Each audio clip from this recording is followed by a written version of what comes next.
The Black News Channel, that's a TV news service that was launched in early 2020 to be a voice for people of color. Well, it abruptly ceased operations Friday afternoon, and the company is now said to be filing for bankruptcy today.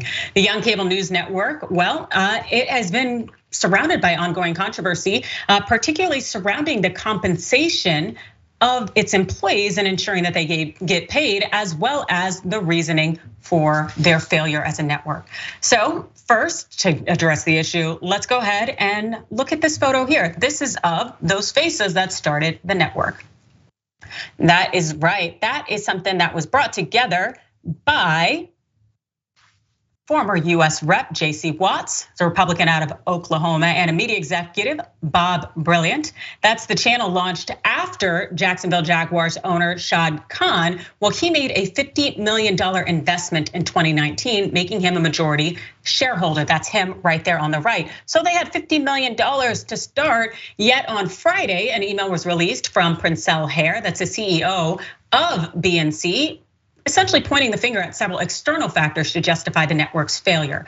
Per the LA Times, the email said, unfortunately, due to challenging market conditions and global financial pressures, we have been unable to meet our financial goals, and the timeline afforded to us has run out.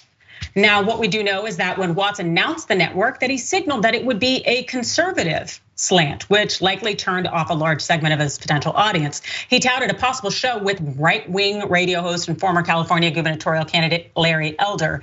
And so, well, they didn't get a good start, essentially going straight into cable news while a lot of people are cord cutting and people are watching in the digital sphere. And now, cutting operations has been to the chagrin of a lot of former employees who reportedly have not been paid for weeks. And this is what we know from News One.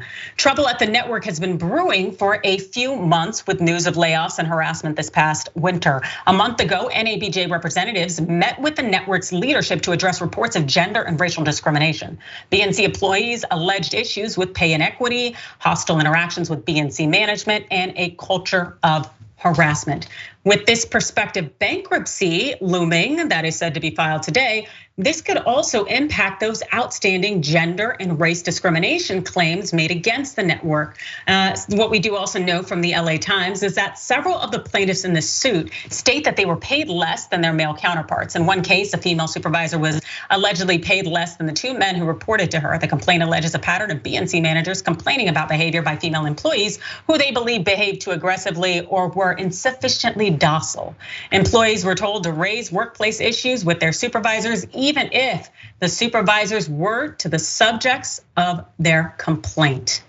And this has bigger implications, most definitely, it would seem, for the future of Black-run networks, especially if we're getting funding from non-Black people again, and whether that's something that a lot of networks will go ahead and allow and support. What do you think, Dina?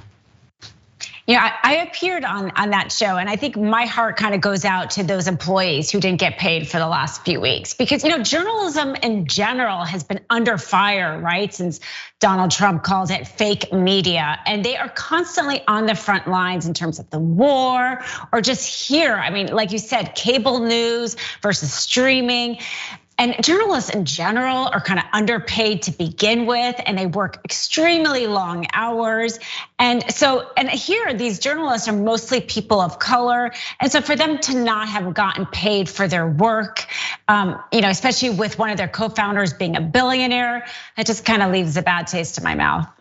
Absolutely, and I think the same thing, and I do hope they're getting it paid. And it's my understanding that they've been promised that there will be some pay coming in the next several weeks. But still, for people not to get paid over weeks at a time, when people are living paycheck to paycheck, this can be a very difficult time. That's very upsetting, especially if you are giving your all to an organization. And then also when you look at the situation here, where you have Khan contributing that $50 million, it seems that this investor did pay, that they did put money out there. And the question comes, what happened to it? And then also, I can't help but think of these individuals who filed the lawsuits or have alleged these allegations with their pending lawsuits against the company. If they file for bankruptcy and they have no assets, whether it's due to mismanagement of funds or some kind of internal error or issue whatsoever, these individuals could be out of luck. Dina? Yeah, exactly. Even if they kind of survive, they're going to be, at the end of the line with the creditors. So there probably wouldn't be anything to pay. And it does sound like, we know, I think with the first CEO was like a former Republican congressman who had run another kind of defunct media company. It really does sound like it was mismanaged. Their initial wanting to be conservative, I could see that having turned off a lot of people. And then just all these reports, about the gender issue, just the basic of what you mentioned, having to report to your supervisor an issue with your supervisor. That's almost HR 101 not to do that. So it's really too bad because I think a lot of their programming was actually really great, but it sounds like behind the scenes, it just wasn't run very well. And that's what's happened to close them down.